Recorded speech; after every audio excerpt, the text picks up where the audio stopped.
Hello friends, welcome to my YouTube channel education with सवा। तो आज की इस वीडियो में हम डिस्कस करेंगे एचएमपीवी वायरस है क्या। आखिर एचएमपीवी जो है ये है क्या। क्या ये कोविड-19 जैसा है? क्या इसकी वजह से लॉकडाउन हो सकते हैं? क्या इसकी वजह से एग्ज़ाम्स कैंसिल हो सकते हैं? या फिर क्या इसकी वजह से हमारे कुछ पूरा वर्ल्ड वाइड या पैंडेमिक इसे घोषित किया जा सकता है? क्या ये कोविड-19 की तरह ये पैंडेमिक ही है या फिर यह कोई र्यूमर है? यह कैसे फैलता है, यानी ट्रांसमिशन इसका कैसे होता है, इसके सिम्टम्स क्या क्या हैं,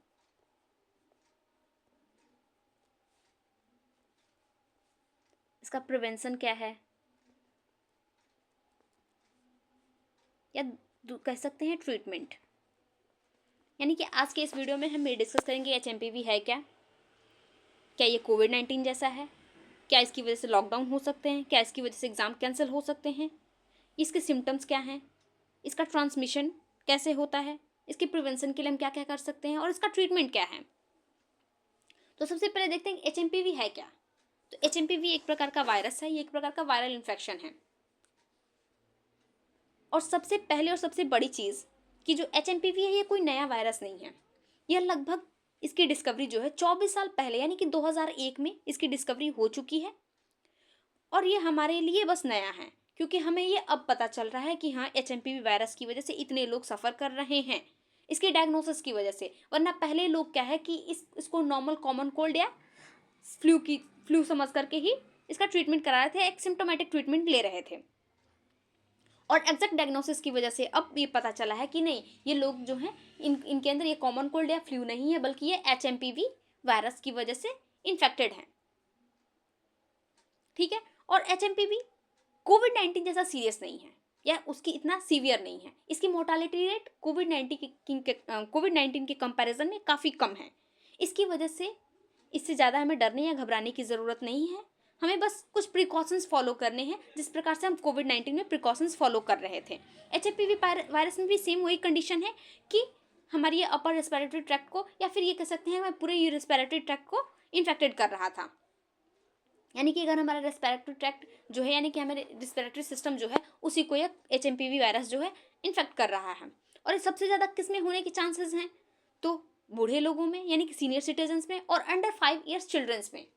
यानी कि जो बच्चे 5 साल से कम हैं और जो लोग बुजुर्ग हैं उनमें होने के चांसेस ज़्यादा हैं।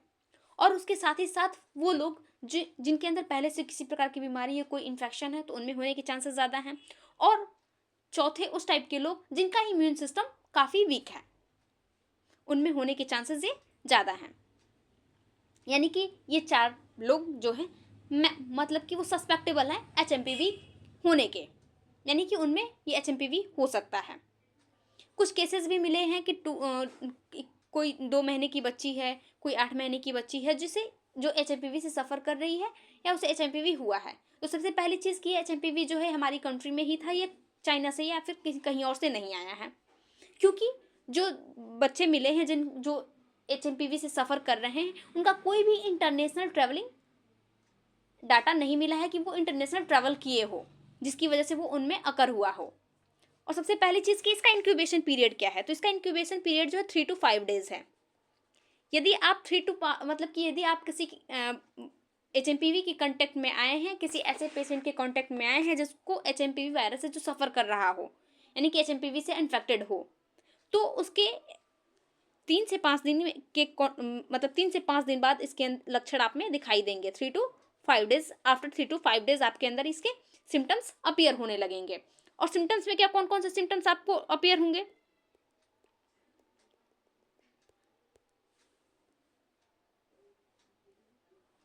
तो सिम्टम्स में सबसे पहली चीज़ अगर हम देखें सिम्टम्स क्या क्या इसके हैं, तो सिम्टम्स में आपके आएंगे फीवर, जैसा कि आपको कोविड-19 में भी देखने को मिल रहा था, फटीग,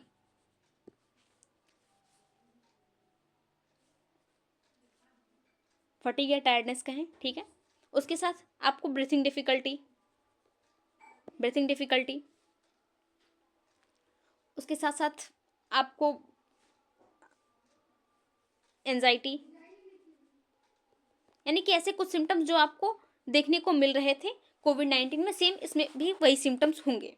ये फैलता कैसा है, कैसे है ये फैलता है? तो ये भी सेम ड्रॉपलेट इन्फेक्शन की तरह ही, यानी कि जो कोविड-19 है उसी की तरह इसका भी है ड्रॉपलेट इन्फेक्शन। डायरेक्ट कॉन्टैक्ट, यानी कि आप किसी इन्फेक्टेड पर्सन से डायरेक्ट कॉन्टैक्ट में आ रहे हैं तो ये इन्फेक्शन आप में होने के चांसेस हैं। या फिर पेशेंट के ड्रॉप्स के थ्रू, यानी कि वो स्नीज किया, कफिंग किया, तो उसके स्नीजिंग या कफिंग की वजह से जो ड्रॉप्स बाहर आएंगे, उन ड्रॉप्स के कॉन्टैक्ट में यदि आप आ रहे हैं तो यह आपको भी होने के चांसेस हो सकते हैं। या पेशेंट के या फिर जो इन्फेक्टेड पर्सन है उसके द्वारा यूज़ किए हुए जो भी सामान है, जो भी चीज़ें हैं, उनके कॉन्टैक्ट में आप आ रहे हैं तो उनसे होने के चांसेस आपके अंदर हो सकते हैं। उसके साथ ही साथ क्या है कि ये इसका ट्रीटमेंट जो है, इसका ट्रीटमेंट है सिम्टोमेटिक मैनेजमेंट करेंगे। इसका ट्रीटमेंट जो है अभी कोई एग्जैक्ट ट्रीटमेंट नहीं है या एग्जैक्ट कोई वैक्सीन नहीं है जिसकी वजह से हमें ट्रीट कर सकें। क्योंकि सबसे पहली चीज़ ये है कि इसका अब तक कोई वैक्सीन या कोई एग्जैक्ट ट्रीटमेंट इसलिए नहीं है क्योंकि इसको इतना सीवियर नहीं लिया गया है, या इसके केसेस पहले बहुत कम थे। इसको हम इतना मतलब कि सीवियरिटी से नहीं ले रहे थे, इसकी मोर्टालिटी रेट काफ़ी कम थी और कोशिश की भी गई है, तो अब तक कोई मेडिसिन या कोई वैक्सीन इसकी नहीं बन पाई है। लेकिन रिसर्च चल रही है, कोई मेडिसिन या कोई वैक्सीन मे भी बन सकती है।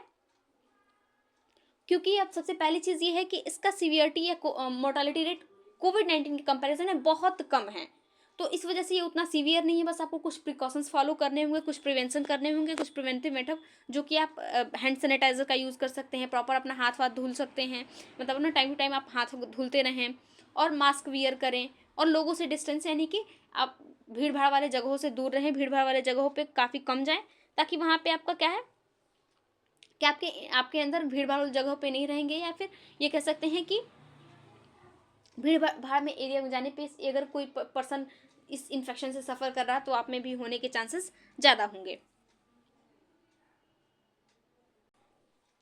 एंड देन लॉकडाउन होगा कि नहीं, एग्ज़ाम कैंसिल होंगे कि नहीं। तो सबसे पहली चीज़ हम आपको बता दें कि लॉकडाउन नहीं होगा इस वजह से, या ये कोई पैंडेमिक नहीं है, और इसकी वजह से एग्ज़ाम्स भी कैंसिल नहीं होंगे। यानी कि जो एग्ज़ाम कैंसिल की उम्मीद लगाए बैठे हैं वो एग्ज़ाम की तैयारी करें, एग्ज़ाम कैंसिल नहीं होने वाला है, लॉकडाउन नहीं होगा। क्योंकि ये उतना सीवियर नहीं है, इसका सीवियरनेस उतना नहीं है जितना कि कोविड-19 का था। कोविड-19 इनमें समानता बस कोविड-19 और HMPV जो है, इसमें सिमिलरिटी यही है कि ये वो भी विंटर सीजन में ही अपीयर हुआ था। विंटर सीजन में उसके केसेस जिस प्रकार ठंडी बढ़ती जा रही थी, यानी कि जिस प्रकार ठंडी से स्टार्ट हुआ वैसे ठीक इसका भी अपीयर वही है, वैसे ही अकर हुआ है, और ठंडी की वजह से ये धीरे धीरे बढ़ता जा रहा है।